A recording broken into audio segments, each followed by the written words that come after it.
আমার ভাইরা, কেউ একটু উপকার করলে আপনি শুকরিয়া জানান, ধন্যবাদ জানান, থ্যাংক ইউ জানান।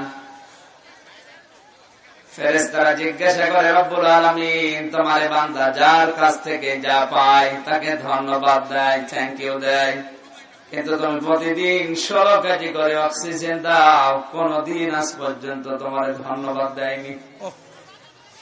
আল্লাহ তাআলা বলেন, ফেরেশতারা আমার বান্দার সব মনে আছে, কেউ তাকে একটু পানি দিয়েছে, তাকে থ্যাংক ইউ দিয়েছে।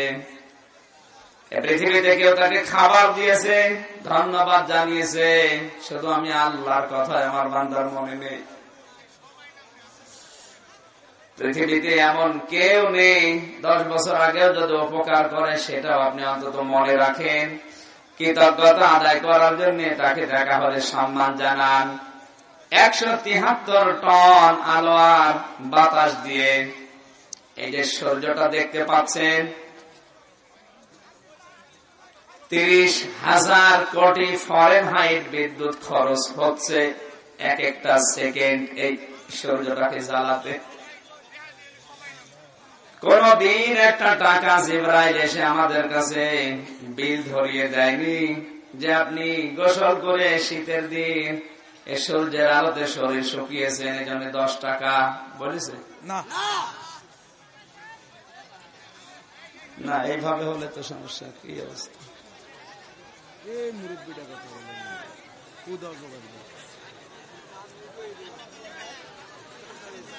কথা বন্ধ করেন ভাই, না তো মাঠে শেষ করে দেবো। কথা বন্ধ করেন।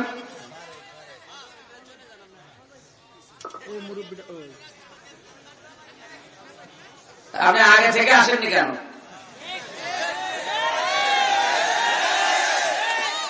আগে এসে জায়গা নিয়েছে, আপনি আমার পেছনে এসে বারবার।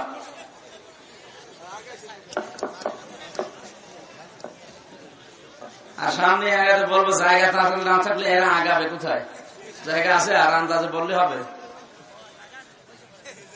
যে যেখানে আছে ওখানে বসেন, না দাঁড়িয়ে থাকেন, কথা বলবেন না। আর খুব বেশি কষ্ট হলে আপনি আস্তে আস্তে বাড়ি চলে যাবেন। কি বলবো, কথা বন্ধ করেন ভাই। কোরআনের অনুষ্ঠান তো, এটা ইবাদত। ইবাদত যেভাবে করা লাগে ওইভাবে হচ্ছে না।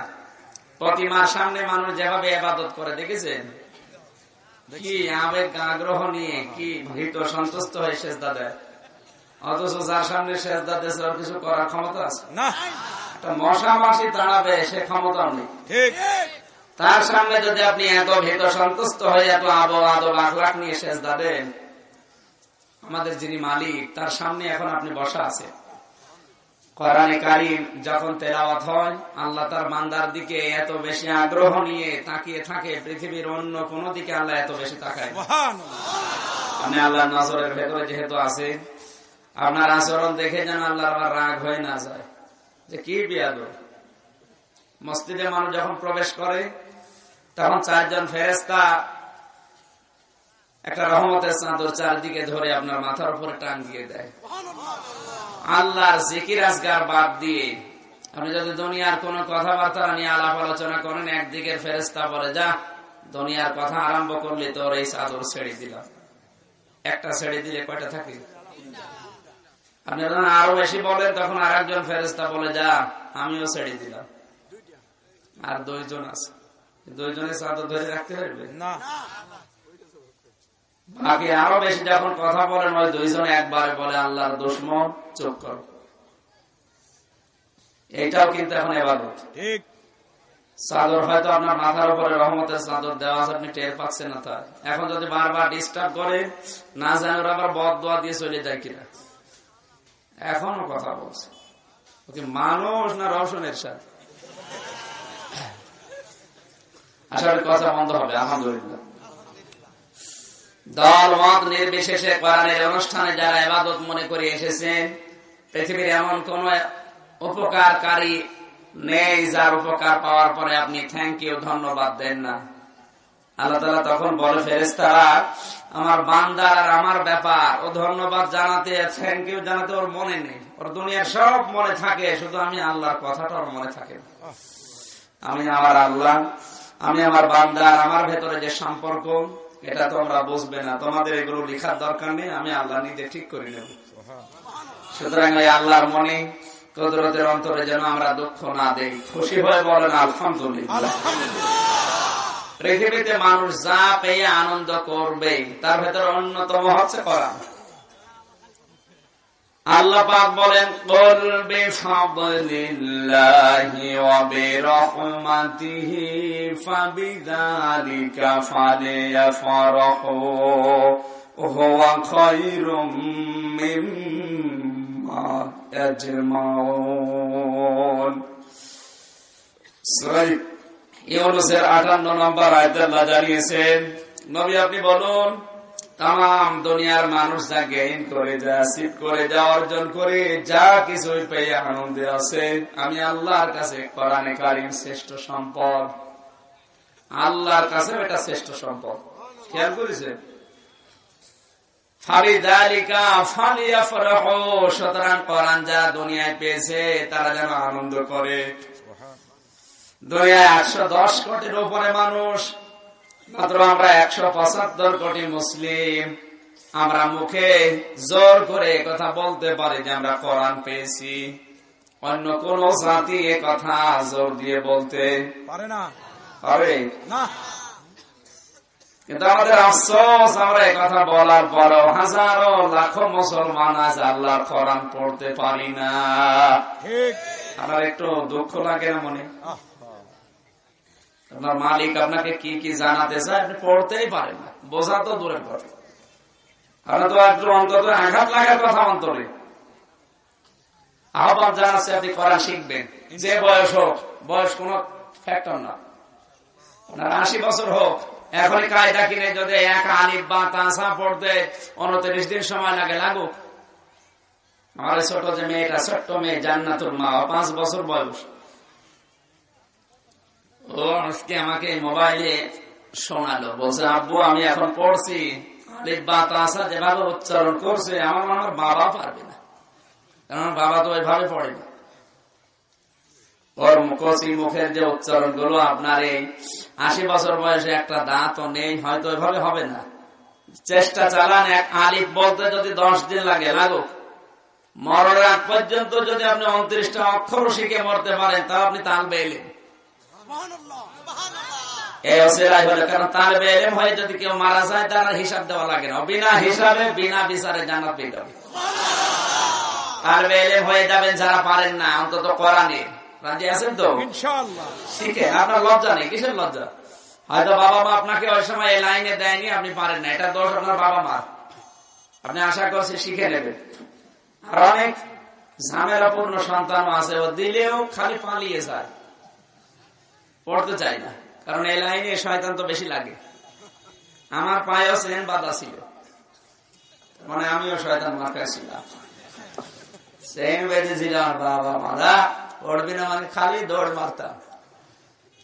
মানে এই লাইনে মায়েরও বেশি, শয়তানও বেশি।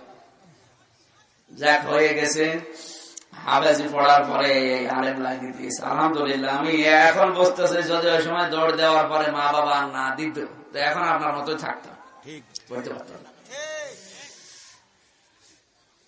সুতরাং যে মালিক আমাদেরকে তাফসীর কোরআন মাহফিলে এনেছেন, এটা একটা আনন্দের বিষয়। আমার মনে হয় এলাকায় আজকে 5-7 দিন যে আনন্দ চলছে, ঈদ আসলে মানুষ এরকম আনন্দ করে। আমি তো টের পাই মাঝে মাঝে বিভিন্ন এলাকায় এসে, বিশেষ করে এই এলাকায় এসে যেটা বুঝলাম, আপনারা যারা আনন্দিত হয়েছে, দুনিয়ায় যা পেয়ে মানুষ আনন্দ করে, যেমন অনেকে সুদ খেয়ে আনন্দ করে, এলাকায় মনে হয় এখন সুদ আসেনি। টাকা ছেড়ে রাখে, টাকা আসে, এটা কি? এটা আছে? আপনি লজ্জা পাবেন না, সত্যি করে বলেন তো, এই কাজে কারা আছেন? হাত তোলেন তো। আলহামদুলিল্লাহ। যা, এই সূত্র অন্তত নেই। না না, আপনি বললে তো হবে না। যারা বলবে সত্য কথা তারাই হাত তুলছে না, আপনি আন্দাজে বলবেন কেন? আন্দাজে ধারণা করা ঠিক না।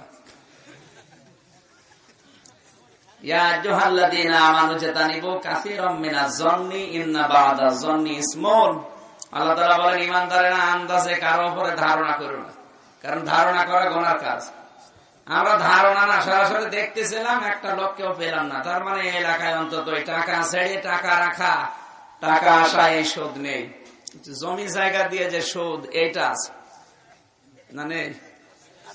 জমি জায়গা দিয়ে যে সুদের ব্যবস্থা, আমরা এই লোকটার কাছে 1 বিঘা জমি দিলাম, 1 লক্ষ টাকা নিলাম, যতদিন চাষ করে খাবো ওই জমি আমারে ফেরত দেওয়া লাগবে না, টাকা যখন দেবে তখন জমি ফেরত নেবে। এই সিস্টেম আছে। এটার নাম কি? বেহাল। হ্যাঁ, বেহাল জায়েজ নেই। মায়ের সাথে জেনা করার গুনাহ হবে। হয়তো অনেকে না জেনে এতদিন করছে। তাফসীর মাহফিলে যখন এসেছেন, অন্তত আজকে কিছু না কিছু নিয়ে যাওয়া লাগবে। ওই কানে সুর দিয়ে হা হা করে ও চলে গেলে কিছু হবে না, কিছু এখান থেকে নিয়ে যাওয়া লাগবে। বিশেষ করে যারা জ্ঞানী মানুষ আছে, পারবেন তো নিয়ে যেতে? এই যে কাজটা বললাম, এই বেহালে যারা আছে, কি একটা নাম দিয়েছে তখন, বেহাল।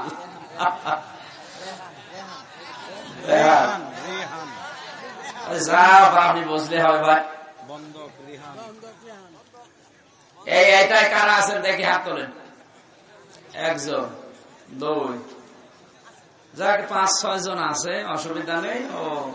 ও মাসলা বলা আমার দরকার, 5-6 জন ছেড়ে দেবে।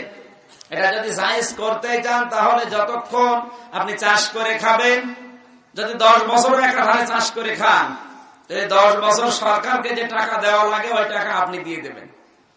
কথা বুঝতেছেন? মালিক না, আপনি নিজে। সরকারকে টাকা দেওয়া লাগে 1 বছরে 1 বিঘা জমিতে 67 টাকা খাজনা বলেন, ওই যে যাই বলেন, কত টাকা? 67 টাকা দেওয়া লাগে।